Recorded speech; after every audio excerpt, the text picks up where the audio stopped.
What's the meaning of absolute music? Absolute music. Absolute music. Absolute music. Absolute music. Absolute music.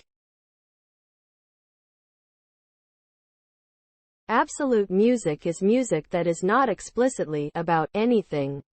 In contrast to program music, it is non-representational. In absolute music, the musical elements themselves are the focus of the listener's attention, rather than any extra musical associations.